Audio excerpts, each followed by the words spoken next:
Retreat series, Dhamma talk number 4.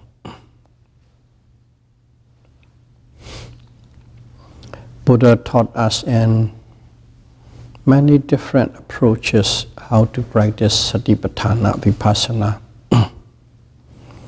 depending on the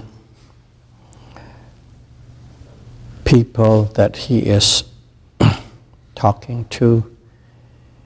He approaches in many different ways.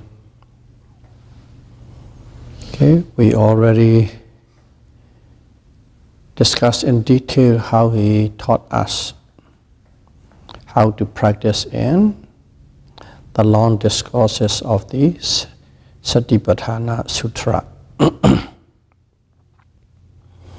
in detail, step by step. And also you just heard in a sutta, simile of a log. He taught us how to practice again, but totally differently.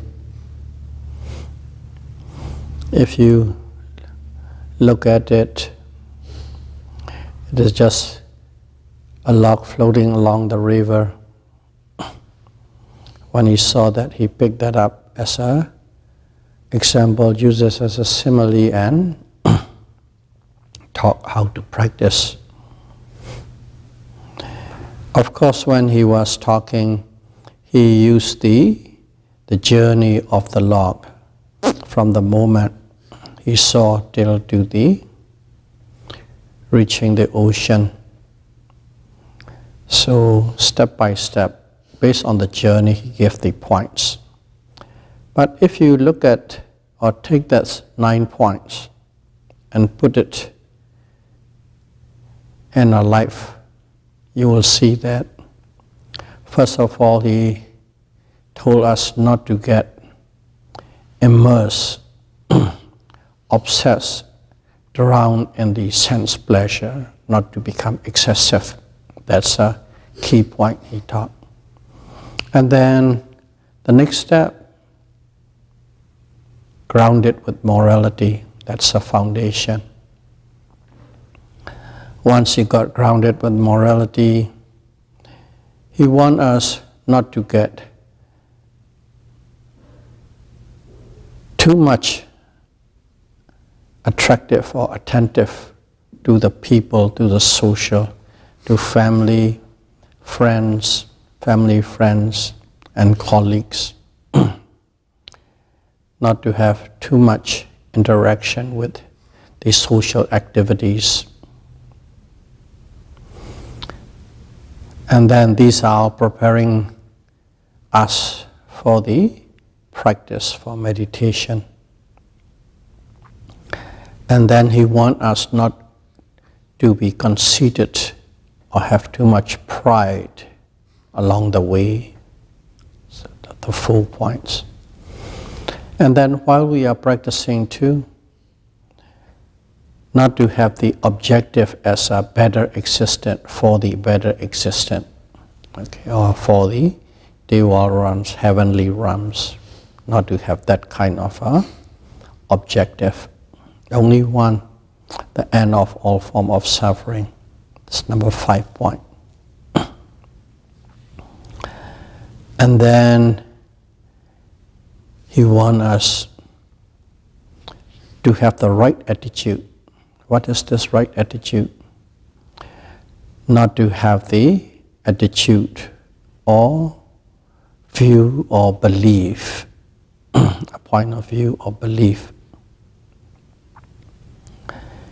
in the clinging to your current existence, okay, grasping onto the current existence, and then not to have be clinging onto the eternalistic point of view of life, and also not to have the just annihilation point of view of life. This is the only life. In that way, with the right view, with the right attitude, you must march on. And then he said, not to get grasping or clinging to all the physical and mental objects that bombards you along your way on your life. And then finally he said, not to get attached or grasp onto the sense pleasure, okay, kama sukha, which is the this shore and that shore. And if you have all these points, then you're ready.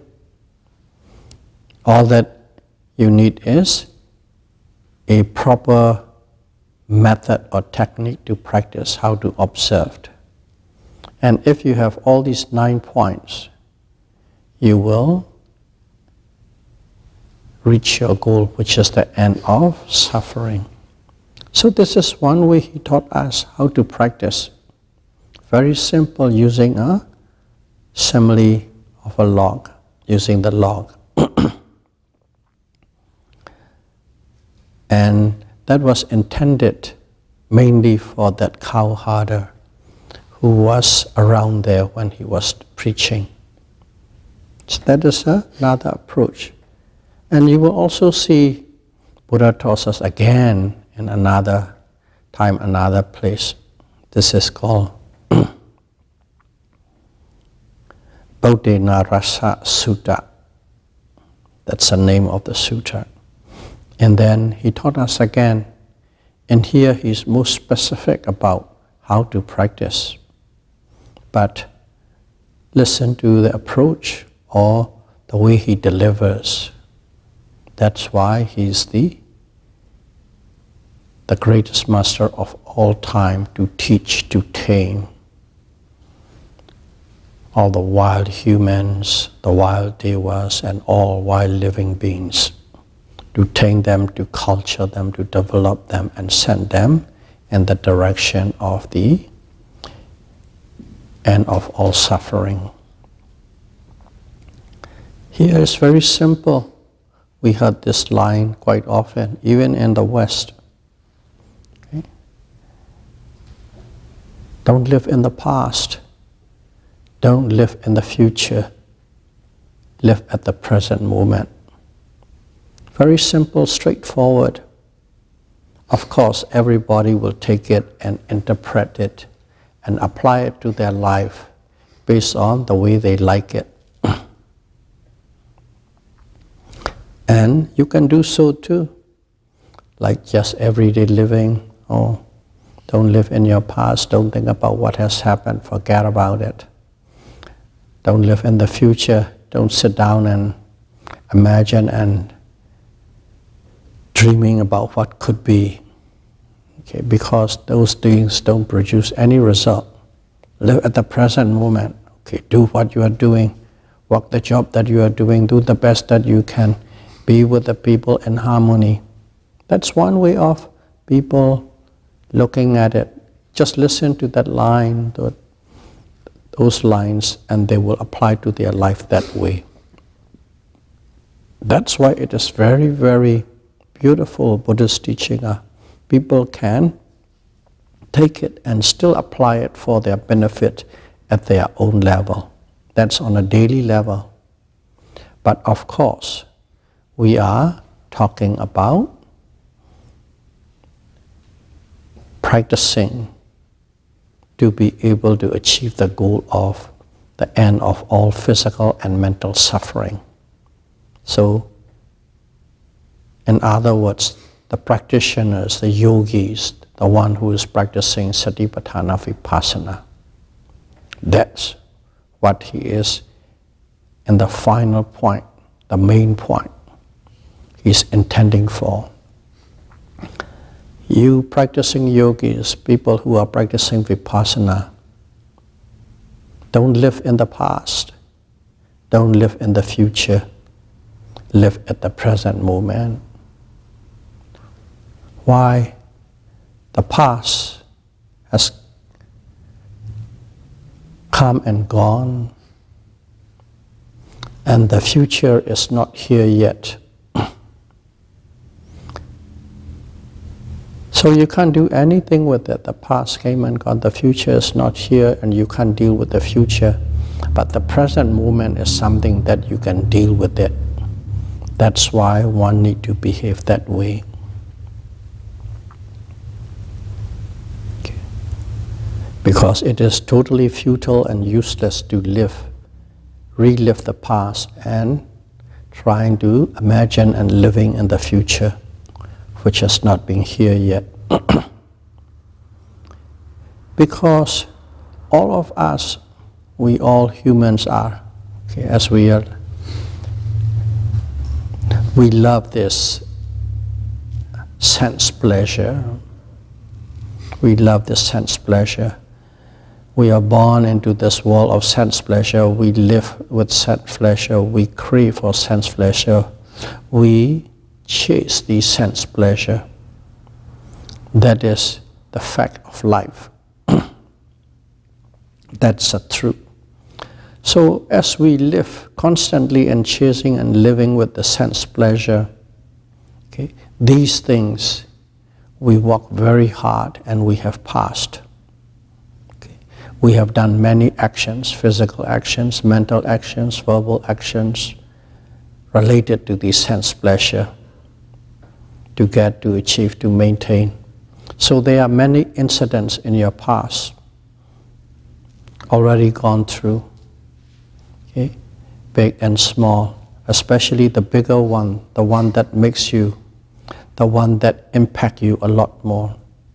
Because of that,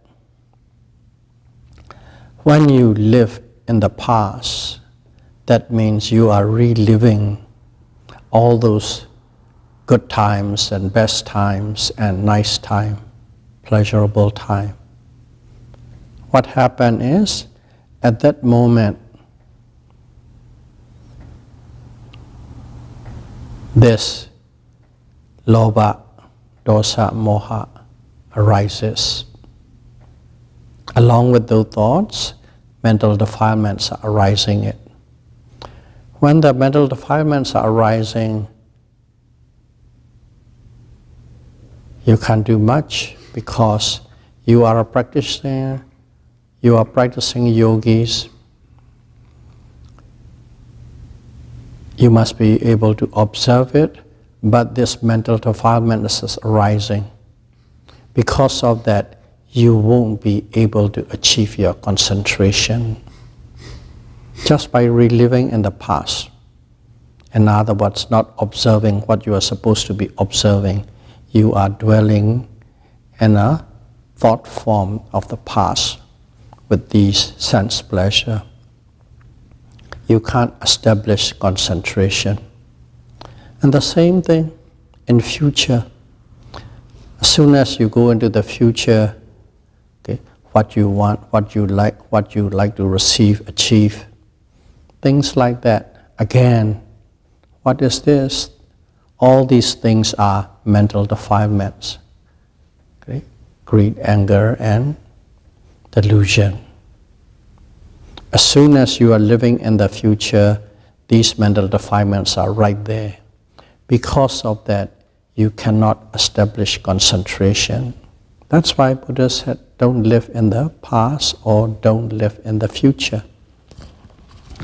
As long as you step into that realm or into that domain, you cannot establish concentration. Only the present moment. Only at the present moment, whatever that present moment brings up, brought to you, face to face, that is the Dhamma that exists. The Dhamma in the past doesn't exist anymore, gone. The Dhamma in the future is not here yet, so it is simply an imagination. But at the present moment, the Dhamma at the present moment is what it really exists and what it truly exists. So if you are engaging with what is truly and really exists at this present moment, you can establish concentration. That's the reason. That's the reason he said, yogis don't live in the past, don't live in the future. live at the present, which means you must be observing the object that is right in front of you at this present moment. And if you are engaging with that, then only concentration can be established. Otherwise, you can't establish concentration.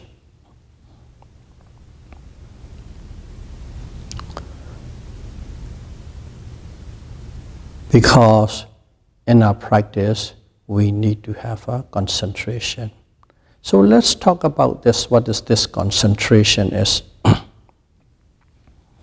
Concentration, one word for concentration is called samadhi. Samadhi is a concentration. There is also another word for this concentration, ekaggata. Ekaggata. If you remember, there are 7 mental factors that always arises along with any and every type of consciousness. Okay, 7 of them. Whenever any type of consciousness arises, these 7 mental factors, or cetasika, mental associates, mental concomitants, or mental factors, they arise together with it. They arise together, they disappear together. They take the same object. What are these? If you remember, the one is called phassa, mental contact, and the second one is vedana, okay, feeling and sensation. The third one is sanya, the way you perceive, the way you remember, the way you make a mark of that object. And 4 is cetana, volition. As soon as you are engaging with any object, you have a certain kind of a volition or urge to do. It could be good or it could be bad, good thing or bad thing, wanting to do. With full volition, you want to do it. Cetana. And then you have a sivitendriya. Sivitendriya, what that is it is a life force. Life force that maintain all the other mental factors to be in operational level. And then another one is called ekaggata. Ekaggata. Ekaggata. Okay, so I'll go ekaggata next. I'll put the last word first. Manasikara, attention. Attention is, don't go and look at the dictionary meaning of attention, because one of the yogi asked, when you have the attention, there's a fixed concentration involved. That's a dictionary meaning, attention, so you are totally focused. The meaning of manasikara, which is translated as English was attention, is simply directing the mind towards the object, turning the mind towards the object. That's it. There's no focus, no fixation, no piercing involved yet. Simply turning the mind, that is attention. Manasikara. And then ekaggata. See? English word attention is, you look at it, there's a very concentrated spot on it, but the Buddha split it into 2. One is simply turning your awareness towards the object. That's manasikara, attention. Then ekaggata. Okay. One word is called concentration. Concentration involved. What is ekaggata? Eka is one. Agga is the object, whether it's a physical object or mental object. Da is happening at the present. word by word. But when you combine these three words, okay, smoothly translated is one-pointedness of mind at the present object. One-pointedness of mind at the present object. That's ekaggata. Now, the English dictionary translation of attention is there. Those two words combined together is dictionary meaning of attention. But here is manasikara, turning the mind towards the object. And then ekaggata, become one-pointed onto the object, fixed onto the object. That's ekaggata. So when the mind is fixed and one-pointed, become one-pointed onto the object, what it is, your mind is totally concentrated on the object. And in Vipassana, that object must be the real object, not the apparent object. Real, true object. That is ekaggata, concentration. So that's what it means by the Buddha said,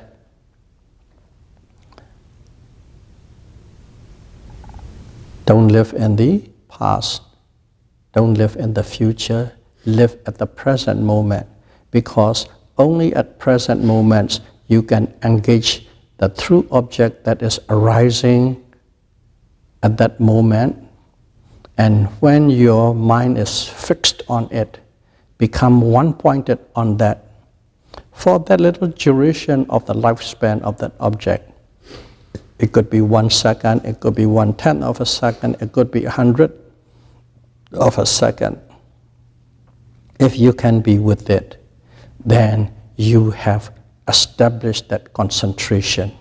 Just for that one moment, that's what concentration is, that's what ekaggata means. One-pointed of minds on the true object that is real object that is arising at the present moment. Only then you can establish the samadhi, the correct mindfulness for the Vipassana practicing yogi. One need to understand very clearly about it. So, because we have another kind of concentration, samatha concentration. But in here is that in that moment, because we are not just simply fixed on one object. Of course, if you choose an object and you apply and reapply and reapply and apply to become one with the object, okay, it seems like you become one with the object, but actually moment to moment to moment you forced to be with that object. That is another kind. And that can be also any kind of objects. And here is any kind of object, but it must be arising at this present moment. And if you do that, you will and you can establish the concentration, samadhi. Otherwise you won't. See? This is how Buddhists approach and taught us. Very simple, like I've been explaining, of course, a lot. But simply, don't live in the past, don't live in the future, live at the present moment. For a Vipassana practicing, that is exactly what it is, what we just said. So let's look at it, okay, based on the method that we are doing. We observe the rising movement and falling movement, rising movement, falling movement. The movement, okay, expansion or contraction. If you look at it there, this rising movement or a falling movement, what is that? That is the object. Okay? Physical object. rising movement, falling movement. And there's another thing happening, not only rising and falling. There is only one phenomenon. There's another phenomenon, is something that knows that rising and falling. Okay? That knowing is the mind or consciousness or citta. Rising and falling is the physical object, rupa. Rupa and nama. Rising and falling is the rupa, physical phenomenon. Knowing is the nama, mental phenomenon. Those two are happening, rising and falling, rising and falling. And if you can focus, okay, if you can focus on this rising movement and falling movement, precisely, the key thing is, precisely, accurately, at the present moment, while rising movement is happening, and then knowing. They must be in perfect synchronicity. Rising movement and knowing, falling movement and knowing. If you can firmly, okay, if you can firmly establish that knowing with the rising, if you can firmly establish that knowing and the falling movement, then at that moment you have established concentration. You can call it ekaggata or you can call it samadhi. You established it. But you must be there. Precisely, correctly, accurately. The mind that knows that object that is operating in its own process must be perfectly in sync. Not only that, you know that when we say precisely and accurately, it means one must know that object from the moment it becomes into the awareness, from the moment it arises, and throughout the stages of arising till it disappears. So, in other words, one must know from the beginning to the end of that object during its lifespan. That is the way one must know. And if you can observe this, let's say only two, this rising and falling, beginning of the rising to the end of the falling, beginnings of the falling to the end of the falling. If you can follow that continuously with no interruption, then you have established a successive stages of concentration without any break. Because when you can observe from the beginning to the end, that means you know the true nature of that object. You know that object as it really is. Okay? Why do you know that object as it really is? Because you have established the concentration. If you have not established the concentration, you won't know as it really is. So it goes hand in hand. Buddha taught us the method how to do it, and at the same time, it gives the direct correlation of what you are doing and what you are establishing, and based on what you are establishing, concentration. When the concentration is there, you understand the object.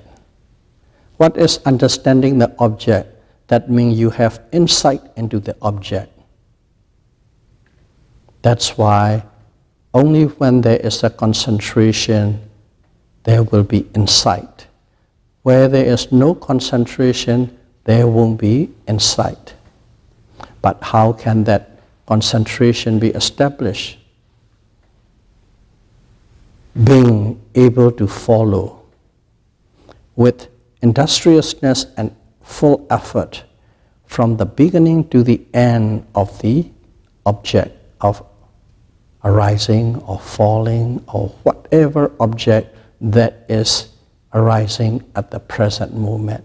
Mindfulness. Being mindful of these objects from the beginning to the end, beginning to the end, beginning to the end. Establish concentration, ekaggata. And with that, you can see the object, you can understand the object as it really is, which we call it insight. That's what we are doing with the rising and falling movement. Observing. And that is the correlation, that of mindfulness, concentration, and insight. They are all together woven, but you have to put a lot of effort, industriousness, so that you can be with the present moment, with any object from the beginning to the end. That is concentration. Ekaggata explained in a practical way based on what we are doing. Without that ekaggata, you will not have insight. Without that ekaggata, you would not understand the object. Okay. And here, there's another example given. They use as a, let's say, a bowman, the one who shoots arrows, bow and arrows. I'll call it a bowman. Okay, these peoples are in a, let's say,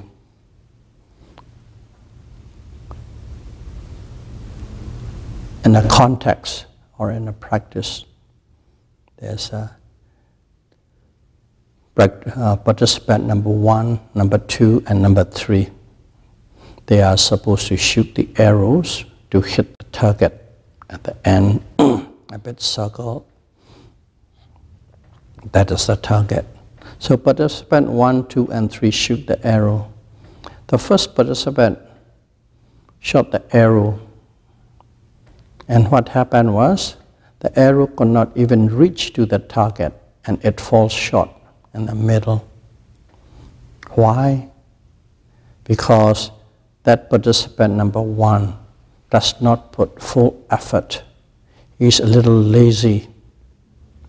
As he does not put full energy and effort, the arrow could not fly right to the object and fall short of the object, drop on the ground. That's participant 1.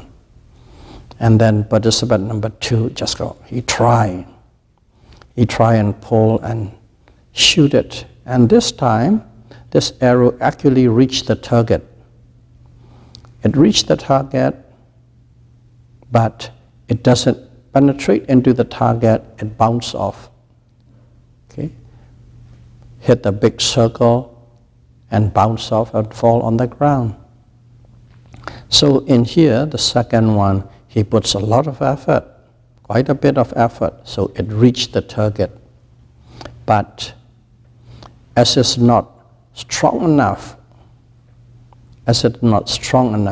it cannot penetrate the target and hits the bullseye.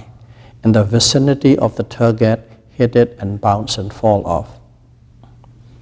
And the third participant, he shoot the arrow with great strength, great effort, great focus, and actually the arrow hit the target bullseye and stick into it. So there are 3 types of participants. First one is a lazy one, don't put much. Second one is he tried but not his best. The third one is he tried his best and hit the bull's eye, the target.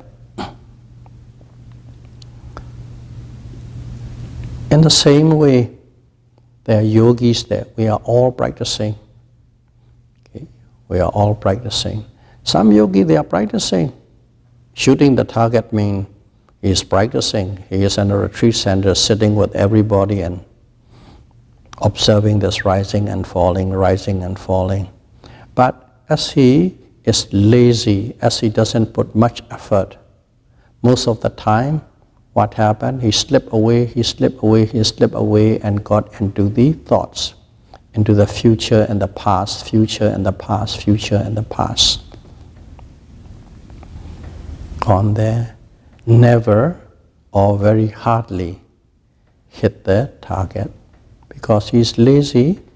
As he's lazy, even though he's sitting in the meditation hall in the retreat for 10 days, but most of the time he's just missing the target, falls short.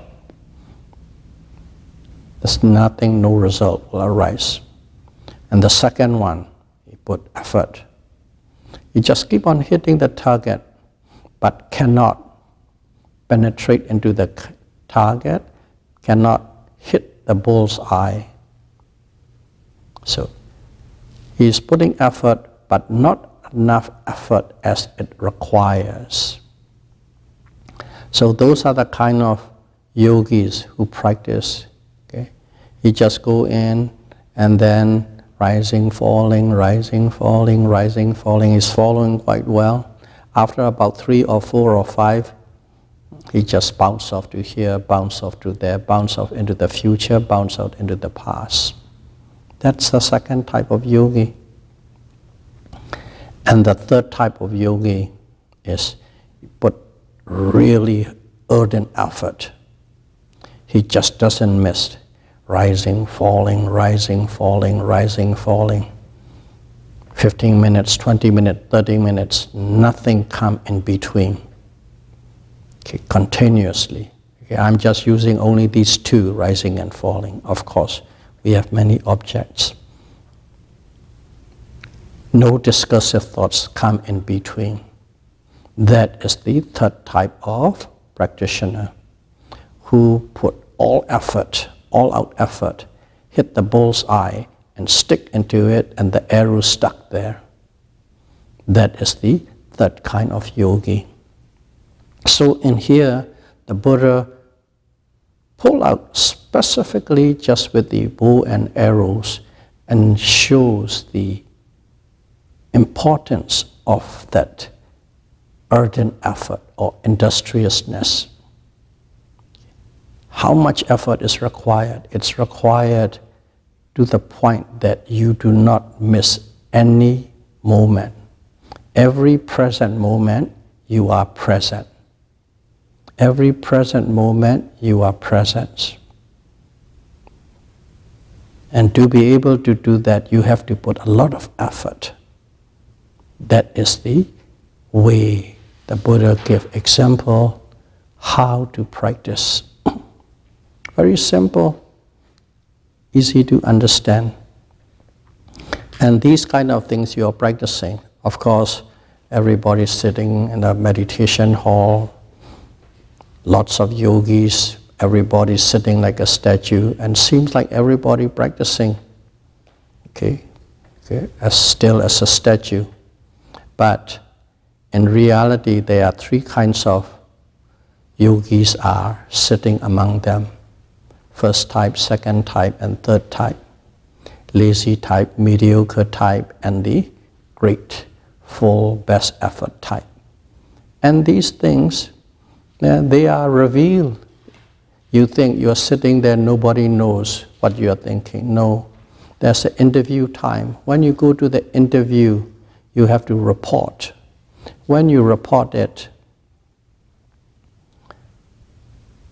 the people who are fall short of the target, they don't know what to report. What do you do? Oh yeah, rising movement, falling movement, I observe it, beginning to the end, because that's what you heard. I observe it. What else? That's it. I observe it. They rise, they fall. That's it.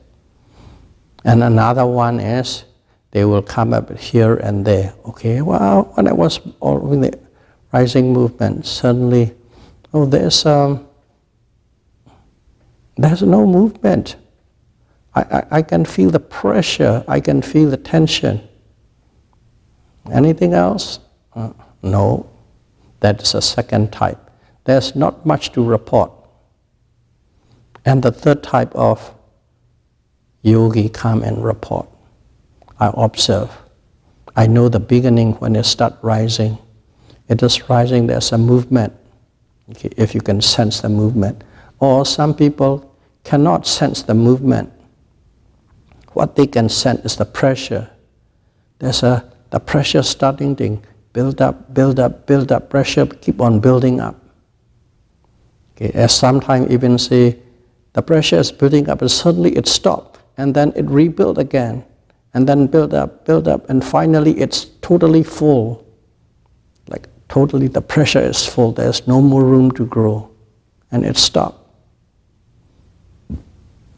And then suddenly there's a feeling of relaxation, relaxing, and it becomes hollow, it becomes soft, and it slips away, and it seems like a slight vibration there, and finally there's nothing to observe. That kind of a thing. And then if you're practicing more and more and more, and how long that yogi can follow that, the teachers know based on the report. Well, I'll give you an answer ahead. I'm observing, I'm following, and suddenly I feel a sense of calm. I feel a sense of peace. Simply there's a movement. That movement is just simply oscillating by itself, rotating by itself. But I know the beginning, I know the end, and also I feel the calm. And when the yogi report like that, the teachers know what kind of a yogi it is in this class 1 or class 2 or class 3. But the teacher will never confront, never scold the student or the yogi. He will listen and simply encourage, okay, keep on doing. Okay, try and see a little more. Try and see what else you can see other than this rising and falling, and so on and so on. Appropriate encouragement. But they won't scold, you won't scold you. And at the same time, if somebody is reading, hearing a lot, and try to emulate those words and report, the teachers know too. There are very subtleties in the report. It is coming from the book, or it is coming from the conceptual point, or it is coming from your experience. A competent teacher knows. So, even though in a great meditation hall there are hundreds of yogis sitting like a statue, everybody falls into one class or the other. In general, 3 classes.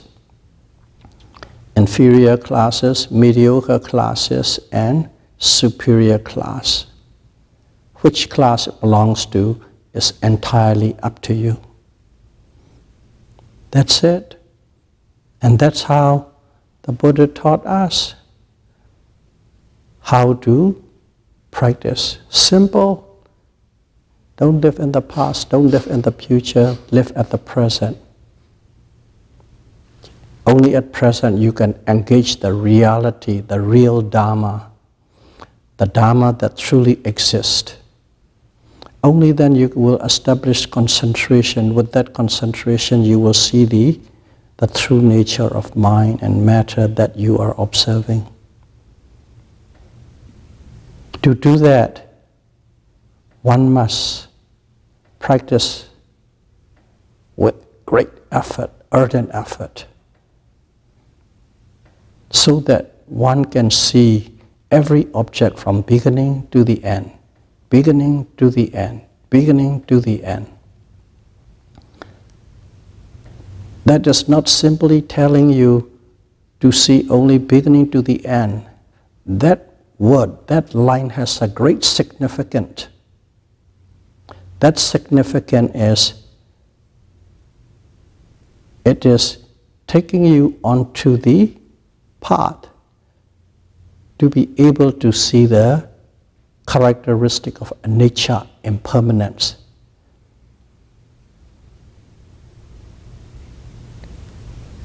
Doesn't tell you, see the anicca, find the anicca. Only tells you, make sure you see the beginning, make sure you see the end. Make sure you see the beginning, make sure you see the end. What it is. As soon as the beginning to the end, it is gone, another one comes. Repeatedly, eventually it imprint in your mind the characteristic of anicca, impermanence.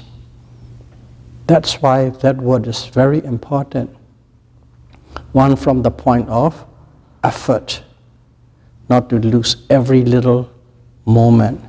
Secondly is, it gives you a direct, straight line to see anicca. It seems so simple, instructions are so simple, but they are very deep and very profound.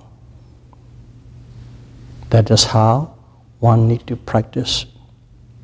And then finally the Buddha said, another line, it's beautiful in translation, don't stop within, don't stop without. That's it. Don't stop within, don't stop without. What does it mean is, when you're practicing, okay, when you come to a fairly grounded and progressive state, you begin to feel very pleasurable feelings. Okay, kama sukha. Okay, pleasurable feelings, pleasurable, along with it, pleasurable desire can arise. Very nice, good feelings. Okay. In one word or two words, it's called piti, rapture, sukha, bliss, peace. Those kind of feelings come in.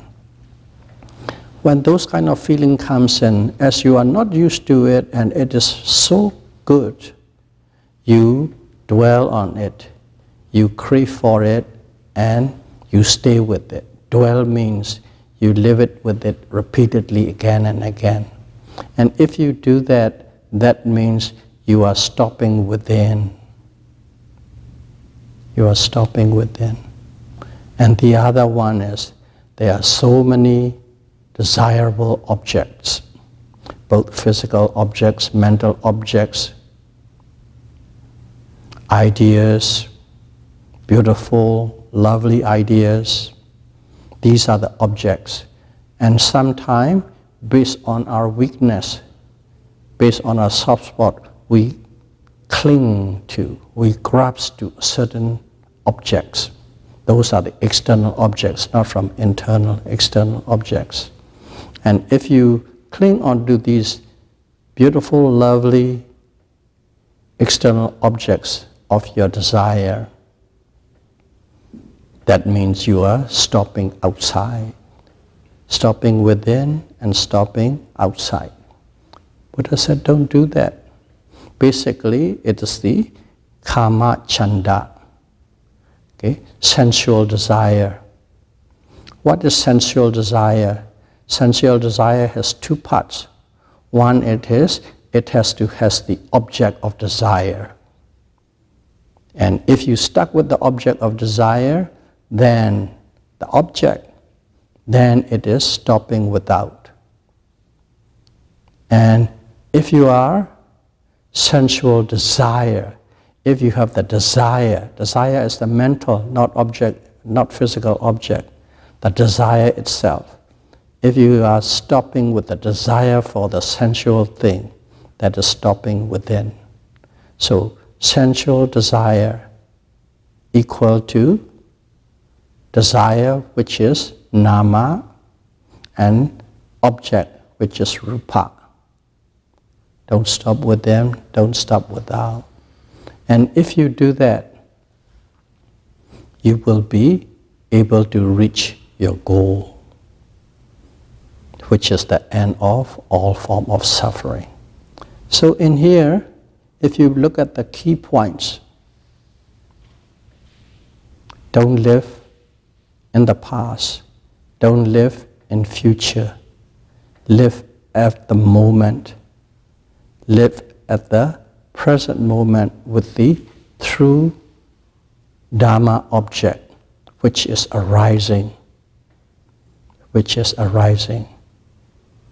and one must be able to observe it precisely, accurately, from the beginning to the end of that object, using ardent effort. And while you're doing that, there are moments that comes in which sensual desire will comes in front of you because of your progress, piti and sukha. And in those periods, do not stop. Observe them and overcome it, both the desire itself and as well as the object. And if you can do so, you will reach your destination, the end of all physical and mental suffering. This way the Buddha taught us many different ways. This is one of the ways. So may all of you be able to practice Satipatthana Vipassana meditation precisely, correctly, at the present moment with great ardent effort, and may you be able to reach your destination as soon as possible. Sadhu, sadhu, sadhu. Buddham pujemi.